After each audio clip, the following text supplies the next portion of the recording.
ಜನಾಶೀರ್ವಾದ ಇರೋವರೆಗೂ ಮುಖ್ಯಮಂತ್ರಿ ಸ್ಥಾನದಲ್ಲಿರ್ತೇನೆ ಅಂತ ಸಿಎಂ ಸಿದ್ದರಾಮಯ್ಯ ಹೇಳಿದ್ದಾರೆ. ಇದರ ಜೊತೆಗೆ 2028ಕ್ಕೂ ಕೂಡ ಸ್ಪರ್ಧೆ ಮಾಡುವಂತಹ ಮಹತ್ವವಾದಂತಹ ಸುಳಿವನ್ನ ಕೊಟ್ಟಿದ್ದಾರೆ ಸಿಎಂ ಸಿದ್ದರಾಮಯ್ಯ. ಈ ಮೂಲಕವಾಗಿ ಮತ್ತೆ ಪಕ್ಷವನ್ನ ಅಧಿಕಾರಕ್ಕೆ ತರುವಂತಹ ಆತ್ಮವಿಶ್ವಾಸದ ನುಡಿಗಳನ್ನು ಮಾತನಾಡಿದ್ದಾರೆ. ನ್ಯೂಸ್ 18 ರೈಸಿಂಗ್ ಕರ್ನಾಟಕದ ವಿಶೇಷವಾದಂತಹ ಕಾರ್ಯಕ್ರಮದಲ್ಲಿ ಪವರ್ಫುಲ್ ಹೇಳಿಕೆ ಸಿಎಂ ಸಿದ್ದರಾಮಯ್ಯನವರ ಕಡೆಗಿಂತ ರಾಜ್ಯದಲ್ಲಿ ಎಸ್ಪೆಷಲಿ ಕಾಂಗ್ರೆಸ್ನಲ್ಲಿ ಆಗ್ತಾ ಇರುವಂತಹ ಪ್ರತಿ ಬೆಳವಣಿಗೆಗಳಿಗೆ ಟಕ್ಕರ್ ಅನ್ನುವಂಥ ರೀತಿಯಲ್ಲಿ ಪವರ್ಫುಲ್ ಹೇಳಿಕೆಯನ್ನ ಸಿಎಂ ಸಿದ್ದರಾಮಯ್ಯನವರು ಎತ್ತುಕೊಟ್ಟಿರುವಂತದ್ದು. ನ್ಯೂಸ್ 18 ರೈಸಿಂಗ್ ಕರ್ನಾಟಕ ಕಾರ್ಯಕ್ರಮದಲ್ಲಿ ಮಾತನಾಡಿದ್ದಾರೆ. ಪವರ್ಫುಲ್ ಹೇಳಿಕೆಯನ್ನು ಕೊಟ್ಟಿದ್ದಾರೆ ಸಿಎಂ ಸಿದ್ದರಾಮಯ್ಯ. 2028ಕ್ಕೆ ನಾನು ಸ್ಪರ್ಧೆ ಮಾಡಲ್ಲ ಅನ್ನುವಂಥ ಆಂಗಲ್ನಲ್ಲಿ ಮೊದಲಿಗೆ ಹೇಳಿಕೆಯನ್ನು ಕೊಟ್ಟಿದ್ರು ಸಿಎಂ ಸಿದ್ದರಾಮಯ್ಯನವರು. ಆದರೆ ಇವತ್ತು ನ್ಯೂಸ್ 18 ರೈಸಿಂಗ್ ಕರ್ನಾಟಕ ಕಾರ್ಯಕ್ರಮದಲ್ಲಿ ಎಕ್ಸ್ಕ್ಲೂಸಿವ್ ಆಗಿ ಮಾತನಾಡಿದ್ದಾರೆ. ಮತ್ತೆ ಸ್ಪರ್ಧೆ ಮಾಡುವಂಥ ಸುಳಿವನ್ನು ಕೊಡೋದರ ಮೂಲಕವಾಗಿ ಪಕ್ಷವನ್ನ ಮತ್ತೆ ಅಧಿಕಾರಕ್ಕೆ ತರ್ತೀನಿ ಅನ್ನುವಂತಹ ಆತ್ಮವಿಶ್ವಾಸದ ಮಾತುಗಳನ್ನು ಹೇಳಿದ್ದಾರೆ. ಸಿಎಂ ಸಿದ್ದರಾಮಯ್ಯನವರು ಇವತ್ತು ಏನೆಲ್ಲ ಮಾತನಾಡಿದ್ರು, ಯಾವ ರೀತಿಯಾಗಿ ಅವರ ಮಾತುಗಳು ಪಂಚನ್ನ ಕೊಡ್ತು, ಪವರ್ ಪಾಲಿಟಿಕ್ಸ್, ಪವರ್ ಶೇರಿಂಗ್ ವಿಚಾರ ಎಲ್ಲವೂ ಕೂಡ ಯಾವ ರೀತಿಯಾಗಿ ಕ್ಲಾರಿಫಿಕೇಶನ್ ಅನ್ನ ಕೊಟ್ಟರು ಅನ್ನುವಂತಹ ಪ್ರಮುಖ ಅಪ್ಡೇಟ್ಸ್ಗಳನ್ನು ನೋಡ್ತಾ ಹೋಗೋಣ. ಕಾಂಗ್ರೆಸ್ ಸರ್ಕಾರಕ್ಕೆ ನವೆಂಬರ್ 20ಕ್ಕೆ 2.5 ವರ್ಷ ಪೂರ್ಣ ಆಗ್ತಾ ಇದೆ. ಅಧಿಕಾರ ಹಂಚಿಕೆ ವಿಚಾರ ಮತ್ತು ಪವರ್ ಶೇರಿಂಗ್ ವಿಚಾರ 2.5 ವರ್ಷಗಳು ಪೂರ್ಣಗೊಳ್ತಾ ಇದೆ. ನವೆಂಬರ್ 20ನೇ ತಾರೀಕಿಗೆ 2.5 ವರ್ಷ ಪೂರ್ಣ ಆಗ್ತಾ ಇದ್ದಂಗೆ ಈ ಬಗ್ಗೆ ದೊಡ್ಡ ಮಟ್ಟದಲ್ಲಿ ಚರ್ಚೆಗಳು, ಹೇಳಿಕೆಗಳು ಆಯಾ ಬಣದ ನಾಯಕರ ಕಡೆಗಳಿಂದ ಆಗ್ತಾ ಇರುವುದು. ಕಾಂಗ್ರೆಸ್ ಸರ್ಕಾರಕ್ಕೆ ನವೆಂಬರ್ 20ಕ್ಕೆ 2.5 ವರ್ಷ ಪೂರ್ಣಗೊಳ್ತಾ ಇದೆ. ಇನ್ನು ಕೆಲವೇ ದಿನಗಳು ಮಾತ್ರ ಅಧಿಕಾರ ಹಂಚಿಕೆ ಬಗ್ಗೆ ಮಾತುಕತೆ ಆಗ್ತಾ ಇದೆ. ಸಂಪುಟ ರೀಶಫಲ್ ಪುನಾರಚನೆ ವಿಚಾರಕ್ಕೆ ಬಗ್ಗೆ ಮಾತುಕತೆ ಆಗ್ತಾ ಇದೆ. ನಾಯಕತ್ವ ಬದಲಾವಣೆ ಬಗ್ಗೆ ಪವರ್ ಶೇರಿಂಗ್ 2.5 ವರ್ಷ ಬೇರೆ ಯಾರನ್ನೋ ಸಿಎಂ ಮಾಡಿಬಿಡ್ತಾರ ಅನ್ನುವಂಥ ಚರ್ಚೆಗಳು ಮುನ್ನೆಲೆಯಲ್ಲಿದೆ. ಈ ಚರ್ಚೆ ಕುತೂಹಲಗಳ ಮಧ್ಯೆನೇ ಈ ಎಲ್ಲದಕ್ಕೂ ಕೂಡ ಬ್ರೇಕ್ ಹಾಕಿದ್ದಾರೆ ಸಿಎಂ ಸಿದ್ದರಾಮಯ್ಯನವರು. ಇವತ್ತು ನ್ಯೂಸ್ 18 ರೈಸಿಂಗ್ ಕರ್ನಾಟಕ ಕಾರ್ಯಕ್ರಮದಲ್ಲಿ ಕೊಟ್ಟಂತಹ ಹೇಳಿಕೆ ಮೂಲಕವಾಗಿ ಮುಖ್ಯಮಂತ್ರಿ ಸ್ಥಾನದಲ್ಲಿ ಮುಂದುವರಿಯೋ ಬಗ್ಗೆ ಸಿಎಂ ಸಿದ್ದರಾಮಯ್ಯ ಸುಳಿವನ್ನ ಕೊಟ್ಟಿದ್ದಾರೆ. ಯಾಕಂದ್ರೆ ಅಷ್ಟರ ಮಟ್ಟಿಗೆ ಆತ್ಮವಿಶ್ವಾಸದ ಮಾತುಗಳನ್ನಾಡಿರೋದು ಸಿಎಂ ಸಿದ್ದರಾಮಯ್ಯ. ಎಲ್ಲಿವರೆಗೂ ಜನಾಶೀರ್ವಾದ ಇರುತ್ತೋ ಅಲ್ಲಿವರೆಗೂ ಕೂಡ ಅಧಿಕಾರದಲ್ಲಿ ನಾನು ಮುಂದುವರಿತೇನೆ, ಅಂದ್ರೆ ಇನ್ನೂ ಬಾಕಿ ಇರುವಂತಹ 2.5 ವರ್ಷಗಳ ಕಾಲ ನಾನೇ ಮುಂದುವರಿತೇನೆ ಅನ್ನುವಂತಹ ಆತ್ಮವಿಶ್ವಾಸದ ಮಾತುಗಳನ್ನು ಹೇಳಿದ್ದಾರೆ. ನ್ಯೂಸ್ 18 ರೈಸಿಂಗ್ ಕರ್ನಾಟಕ ಕಾರ್ಯಕ್ರಮದಲ್ಲಿ ಸಿಎಂ ಸಿದ್ದರಾಮಯ್ಯನವರ ಈ ಹೇಳಿಕೆ, ಈ ಮಾತು ದೊಡ್ಡ ಮಟ್ಟದ ಚರ್ಚೆ ಅನ್ನೋದಕ್ಕಿಂತ ಎದ್ದಿದ್ದಂತಹ ಎಲ್ಲ ಚರ್ಚೆಗಳಿಗೂ ಕೂಡ ಉತ್ತರವನ್ನ ಕೊಟ್ರ ಅನ್ನುವಂತಹ ಮತ್ತೊಂದು ಹೊಸ ಚರ್ಚೆಯನ್ನು ಹುಟ್ಟು ಹಾಕ್ತಾ ಇದೆ. ಸಂಪುಟ ರೀಶಫಲ್ ಆಗತ್ತಾ? ಕೆಎನ್ ರಾಜಣ್ಣನವರು ಮಾತನಾಡಿದ್ರು ಈ ಸಂಬಂಧಪಟ್ಟಂಗೆ. ರೀಶಫಲ್ ಮಾಡುವುದಕ್ಕೆ ಸಿಎಂ ಸಿದ್ದರಾಮಯ್ಯನವರಿಗೆ ಅಧಿಕಾರವನ್ನು ಕೊಟ್ಟರೆ ಅವರೇ ಮುಂದುವರಿಯುವಂತಹ ಸಾಧ್ಯತೆಗಳಿದೆ ಅಂತ ಹೇಳಿದ್ರು. ಈ ಬಗ್ಗೆ ಕ್ಲಾರಿಫಿಕೇಶನ್ ಕೊಟ್ರ ಹಾಗಾದ್ರೆ ಸಿಎಂ ಸಿದ್ದರಾಮಯ್ಯ.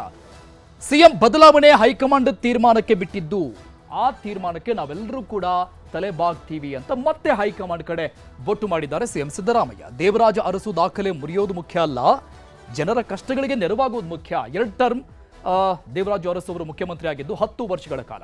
ಸಿಎಂ ಸಿದ್ದರಾಮಯ್ಯನವರು 2013ರಿಂದ 2018 ಒನ್ ಫೀಲ್ಡ್ ಸಂಪೂರ್ಣವಾಗಿ 5 ವರ್ಷ ಪೂರೈಸಿದ್ದು ಈಗ 2.5 ವರ್ಷ ಆಗಿದೆ. ಅಲ್ಲಿಗೆ 7.5 ವರ್ಷವನ್ನ ಪೂರೈಸಿದ್ದಾರೆ. ಬಾಕಿ ಇರುವಂತದ್ದು 2.5 ವರ್ಷ ಮಾತ್ರ. ಅದನ್ನ ಪೂರೈಸಿದ್ರೆ ಅವರು ದೇವರಾಜು ಅರಸು ಅವರ ಮುಖ್ಯಮಂತ್ರಿ ಆಗಿ ಹೇಗೆ 2 ಟರ್ಮ್ಗಳನ್ನ ಪೂರ್ಣಗೊಳಿಸಿದ್ರು ಆ ದಾಖಲೆಯನ್ನ ಮುರಿತಾರಾ ಅಂತ ಪ್ರಶ್ನೆಯನ್ನ ಮಾಡಿದಾಗ ಅದು ಮುಖ್ಯ ಅಲ್ಲ, ಜನರ ಆಶೀರ್ವಾದ ಮುಖ್ಯ ಅಂತ ಹೇಳಿದ್ರು. 5 ವರ್ಷ ಸಿಎಂ ಆಗೇ ಪೂರೈಸುವ ಬಗ್ಗೆ ಸಿದ್ದರಾಮಯ್ಯ ವಿಶ್ವಾಸದ ಮಾತುಗಳನ್ನು ಆಡಿದ್ದಾರೆ. ಅಂದ್ರೆ ಮಿಡ್ಲಲ್ಲಿ ನಾನು ಬಿಟ್ಟು ಹೋಗೋದಿಲ್ಲ ಕುರ್ಚಿಯನ್ನ ಅನ್ನುವಂಥ ರೀತಿಯಲ್ಲಿ ಮಾತನಾಡಿದ್ದಾರೆ. ಏನ್ ಹೇಳಿದ್ರು ಸಿಎಂ? ದೇವರಾಜು ಅರಸು ಅವರ ಸುದೀರ್ಘ ಕಾಲದವರೆಗೆ ಕರ್ನಾಟಕದ ಮುಖ್ಯಮಂತ್ರಿಯಾಗಿ ಆಳ್ವಿಕೆಯನ್ನು ನಡೆಸಿದಂಥವರು ದೇವರಾಜು ಅರಸು ಅವರು. ತಾವು ಈಗ ಆ ದಾಖಲೆಯನ್ನ ಮುರಿಯುವ ಹೊಸ್ತಿಲಲ್ಲಿದ್ದೀರಿ. ದೇವರಾಜು ಅರಸು ಅವರ ದಾಖಲೆ ಸುದೀರ್ಘ ಅವಧಿಗೆ ಮುಖ್ಯಮಂತ್ರಿಯಾಗಿ ಆಳ್ವಿಕೆಯನ್ನ ನಡೆಸಿರುವಂತವರು.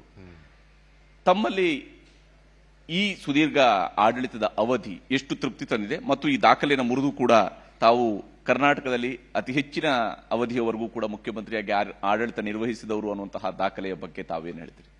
ನನಗೆ ದಾಖಲೆ ಬಗ್ಗೆ ನಂಬಿಕೆ ಇಲ್ಲ. ಎಷ್ಟು ವರ್ಷ ಅಧಿಕಾರದಲ್ಲಿ ಇರ್ತೀವಿ ಅಷ್ಟು ವರ್ಷ ಸಮಾಜಮುಖಿಯಾಗಿ ಕೆಲಸ ಮಾಡಬೇಕು. ಎಷ್ಟು ವರ್ಷ ಅಧಿಕಾರದಲ್ಲಿದ್ದೋ ದಾಖಲೆ ಮುರಿಬೇಕು, ದೇವರಾಜ ಅರಸರವರ ದಾಖಲೆ ಮುರಿಬೇಕು ಅಂತಕ್ಕಂಥದ್ದು ನನಗೆ ಅದು ಮನಸ್ಸಿನಲ್ಲಿ ಇಲ್ಲ. ಆದರೆ ನಾವು ಎಷ್ಟು ವರ್ಷ ಅಧಿಕಾರದಲ್ಲಿ ಇರ್ತೀವಿ ಅಷ್ಟು ದಿನ ಜನಪರವಾಗಿರಬೇಕು, ಸಮಾಜಮುಖಿಯಾಗಿರಬೇಕು ಅಷ್ಟೇ. ಕರ್ನಾಟಕದ ಮುಖ್ಯಮಂತ್ರಿಯಾಗಿ 10 ವರ್ಷ ಇರ್ತೀರಿ, 10 ವರ್ಷದ ಆಳ್ವಿಕೆ. ನಾನು ಗೊತ್ತಿಲ್ಲ ನನಗೆ. ಈಗ ಹೈಕಮಾಂಡ್ನವರು ಅಂತಿಮವಾಗಿ ತೀರ್ಮಾನ ಮಾಡೋರು ಯಾರು?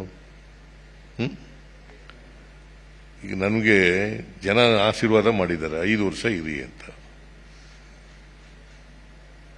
ನಾನು ಹೈಕಮಾಂಡ್ನವರು ಒಂದು ವೇಳೆ ತೀರ್ಮಾನ ತಗೊಂಡ್ರೆ, ಬೇರೆ ತೀರ್ಮಾನ ತಗೊಂಡ್ರೆ ಅದು ಮಾಡಬೇಕಾಗ್ತದೆ.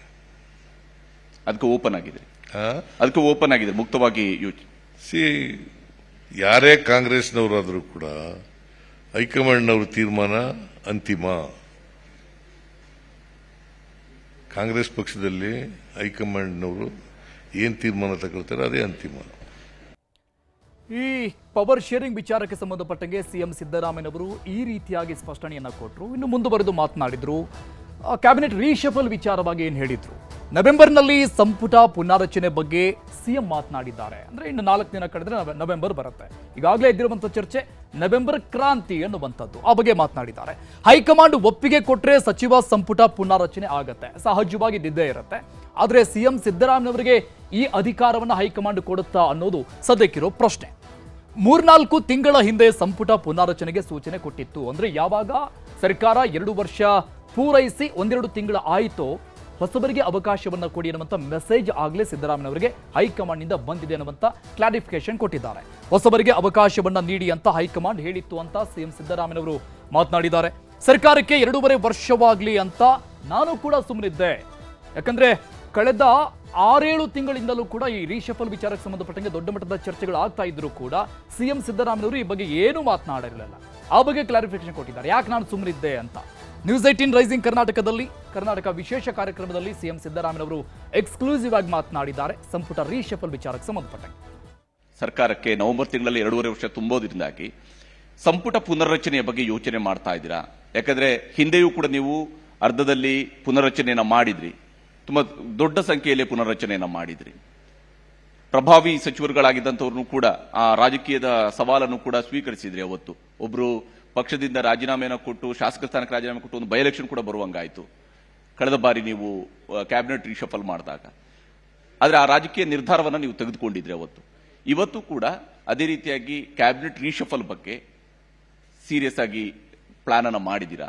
ಯಾವ ರೀತಿಯಾಗಿ? ಹೈಕಮಾಂಡ್ನವರೇ ಈಗ ಒಂದು 3-4 ತಿಂಗಳ ಹಿಂದೆ ರೀಸಫಲ್ ಮಾಡಿ ಅಂತ ಹೇಳಿದ್ರು, ಹೊಸಬರಿಗೆಲ್ಲ ಅವಕಾಶ ಕೊಡಿ ಅಂತ ಹೇಳಿದ್ರು.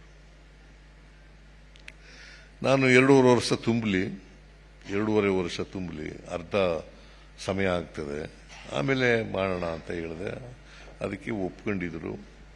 ಈಗ ಹೈಕಮಾಂಡ್ನವರು ಏನು ಹೇಳ್ತಾರೆ, 2.5 ವರ್ಷ ಸಂದರ್ಭದಲ್ಲಿ ನಾನು ಭೇಟಿ ಮಾಡಿ ಕೇಳ್ತೀನಿ ಹೈಕಮಾಂಡ್ನವ್ರಿಗೆ, ಅವ್ರು ಒಪ್ಪಿಗೆ ಕೊಟ್ಟರೆ ರೀಸಫಲ್ ಮಾಡೇ ಮಾಡ್ತೀವಿ.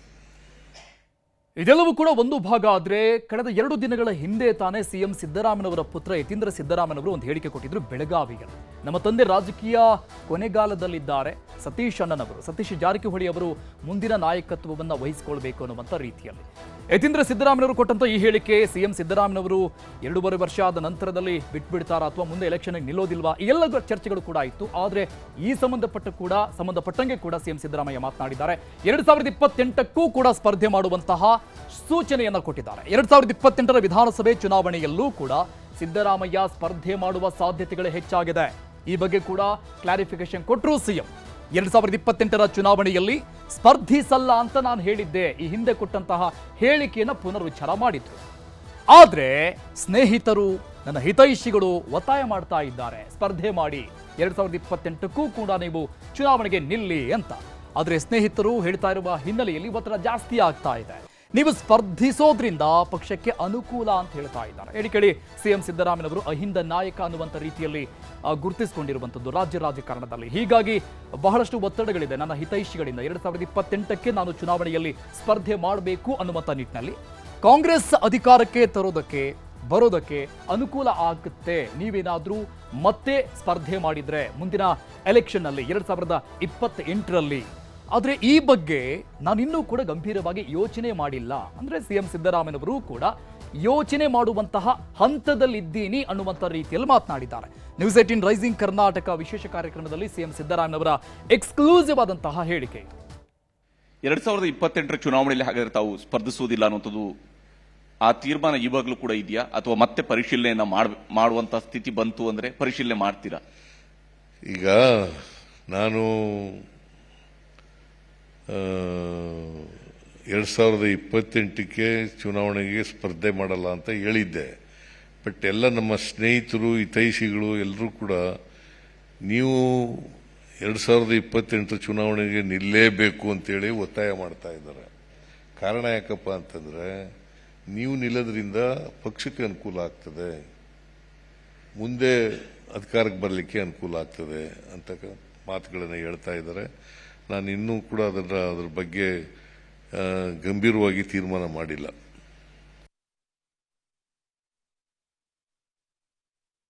ಇದು ಸಿಎಂ ಸಿದ್ದರಾಮಯ್ಯನವರು ಕೊಟ್ಟಂತಹ ಹೇಳಿಕೆ. 2028ರ ವಿಧಾನಸಭೆ ಚುನಾವಣೆಯಲ್ಲಿ ನಾನು ಮತ್ತೆ ಸ್ಪರ್ಧೆ ಮಾಡುವಂತಹ ಸಾಧ್ಯತೆಗಳು ಇದೆ ಅನ್ನುವಂಥ ಆಂಗಲ್ನಲ್ಲಿ ಹೇಳಿಕೆಯನ್ನು ಕೊಟ್ಟಿರುವಂಥದ್ದು. ಆದರೆ ಮೊನ್ನೆ ಯತೀಂದ್ರ ಸಿದ್ದರಾಮಯ್ಯನವರು ಬೆಳಗಾವಿಯಲ್ಲಿ ಕೊಟ್ಟಂತಹ ಹೇಳಿಕೆಗೂ ಈಗ ಸಿಎಂ ಸಿದ್ದರಾಮಯ್ಯನವರು ಕೊಟ್ಟಿರುವಂತಹ ಹೇಳಿಕೆಗೂ ಬಹಳಷ್ಟು ತದ್ವಿರುದ್ಧವಾಗಿ ಇರುವಂತಹ ರೀತಿಯಲ್ಲಿ ಕಾಣಿಸ್ತಾ ಇದೆ. ಸೊ ಹೀಗಾಗಿ ಇವತ್ತು ಸಿಎಂ ಮಾತನಾಡಿರುವಂಥದ್ದು ದೊಡ್ಡ ಮಟ್ಟದ ಕುತೂಹಲಕ್ಕೆ ಕಾರಣವಾಗ್ತಾ ಇದೆ. ನವೆಂಬರ್ 20ಕ್ಕೆ 2.5 ವರ್ಷ ಪೂರ್ಣಗೊಳ್ಳುತ್ತಾ ಇದೆ ಕಾಂಗ್ರೆಸ್ ಸರ್ಕಾರ ಅಧಿಕಾರಕ್ಕೆ ಬಂದು.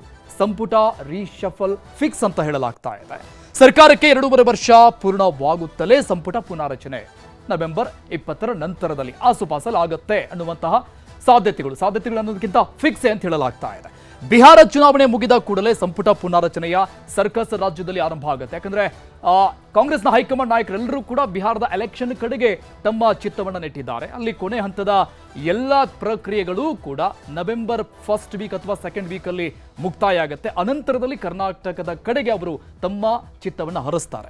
ಸಂಪುಟ ಪುನಾರಚನೆಗೆ ಹೈಕಮಾಂಡ್ ಒಪ್ಪಿರುವಂತಹ ಸಾಧ್ಯತೆಗಳು ಜಾಸ್ತಿ ಇದೆ. ಈಗಾಗಲೇ ಸಿಎಂ ಹೇಳಿದಂಗೆ 2.5 ವರ್ಷ ನಾನು ಕಾಯ್ತಾ ಇದ್ದೆ, ಹೈಕಮಾಂಡ್ 3-4 ತಿಂಗಳ ಹಿಂದೆನೇ ನನಗೆ ಸೂಚನೆ ಕೊಟ್ಟಿತ್ತು ಅಂತ ಹೇಳಿದ್ರು. ಸೊ ಹಾಗಾಗಿ ಹೈಕಮಾಂಡ್ ನಾಯಕರು ಒಪ್ಪಿಗೆ ಕೊಟ್ಟಂತಹ ಸಾಧ್ಯತೆಗಳು ಜಾಸ್ತಿ ಇದೆ.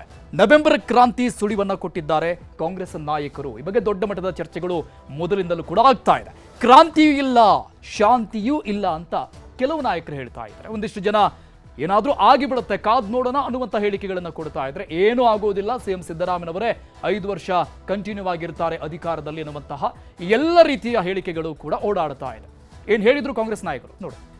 ಶಫಲ್ ಆಗುತ್ತೆ ಅಂತ ಮುಖ್ಯಮಂತ್ರಿಯವರು ಸೂಚನೆ ಕೊಟ್ಟಿದ್ದಾರೆ. ಹೈಕಮಾಂಡು ಬಹುಶಃ ಅದಕ್ಕೆ ಒಪ್ಪಿದ್ದಾರೆ ಅಂತ ಅನ್ಕೋತೀನಿ ನಾನು. ಬಟ್ ನನಗೆ ಅದು ವಿಚಾರ ಗೊತ್ತಿಲ್ಲ, ಅಂದರೆ ಒಪ್ಕೋತೀನಿ. ಸೊ ಇದು ಎಲ್ಲವೂ ಸಹ ಒಂದು ಖಾತೆ ಬದಲಾವಣೆ ಆಗಲಿ, ಕೈ ಬಿಡೋದಾಗಲಿ, ಹೊಸಬರು ತಗೊಳ್ಳೋದಾಗಲಿ ಮುಖ್ಯಮಂತ್ರಿಯವರ ಅಧಿಕಾರ ಇರುತ್ತೆ. ಅದರ ಜೊತೆಗೆ ಪಾರ್ಟಿ ಜೊತೆ ಕೂತ್ಕೊಂಡು ಮಾತನಾಡಿ ತೀರ್ಮಾನ ತಗೋತಾರೆ. ಸೊ ಅದರಿಂದ ಬಹುಶಃ ನವೆಂಬರ್ 20 ಅಥವಾ ನವೆಂಬರ್ 30 ಡಿಸ್ಕಷನ್ ಆಗುತ್ತೆ. ಅಲ್ಲ, ಹೈಕಮಾಂಡು ತನ್ನದೇ ಅಂತ ಲಿಸ್ಟ್ ಮಾಡೇ ಮಾಡ್ತಾರೆ. ಅವ್ರು ಮಾಡಿದಾರ ಮುಂದುವರಿಸ್ತಾರ, ಇಲ್ಲಾರ ತ್ಯಾಗ ಮಾಡಲೇಬೇಕು, ಬೇರೆಯವ್ರಿಗೆ ಅವಕಾಶ ಕೊಡ್ತಾರೆ. ಇಲ್ಲ, ನಮಗಂತೂ ಗೊತ್ತೇ ಇಲ್ಲ ಯಾವ್ದು ನವೆಂಬರ್ ಕ್ರಾಂತಿ ಅಂತ ಏನು ಗೊತ್ತೇ ಇಲ್ಲ. ಹೇಳ್ತಾರೆ ಪಕ್ಷ ಇದೆ, ಕ್ರಾಂತಿ ಆಗೋ ಪ್ರಶ್ನೆ ಬರೋಂಗಿಲ್ಲ. ಪಕ್ಷ ಇದೆ, ಮೇಲ್ಗಡೆ ಹೈಕಮಾಂಡ್ ಇದೆ, ಕ್ರಾಂತಿ ಆಗಲಿಕ್ಕೆ ಅವ್ರಿಗೆ ಬಿಡೋಲ್ಲ. ಕಾದು ನೋಡೋದು ಇನ್ನೂ ಬಂತಿಲ್ಲ, ಇನ್ನೊಂದು ತಿಂಗಳು 15 ದಿವಸ 20 ದಿವಸ ಇದೆ. ಕಾದು ಬಂದು ಯಾಕೆ ಮಂತ್ರಿಗಳಿಗೆ ಅಧಿಕಾರ ಇದೆ, ಅವ್ರು ಮಾಡ್ಬೋದು, ಮಾಡಲಿ. ನನಗೇನು ಮಾಹಿತಿ ಇಲ್ಲ ಸರ್. ಆದರೆ ಕೆಲವು ಹಿರಿಯ ಸಚಿವರನ್ನ ಕೈ ಬಿಡ್ತಾರೆ. ಆಯ್ತಪ್ಪ, ಬೇರೆಯವ್ರಿಗೆ ಅವಕಾಶ ಕೊಡಲಿ ಬಿಡಿ. ಏನೀಗ ನಾಳೆ ಎಲ್ಲರೂ ಬಿಡ್ತಾರೆ, ಬಿಡಲಿ. ಮುಖ್ಯಮಂತ್ರಿಗಳು ಇದೆ ಅಲ್ವಾ, ಅದು ಮಾಡಲಿ. ಯಾರು ಬಿಡಿ. ಹಾಂ, ಖಂಡಿತ.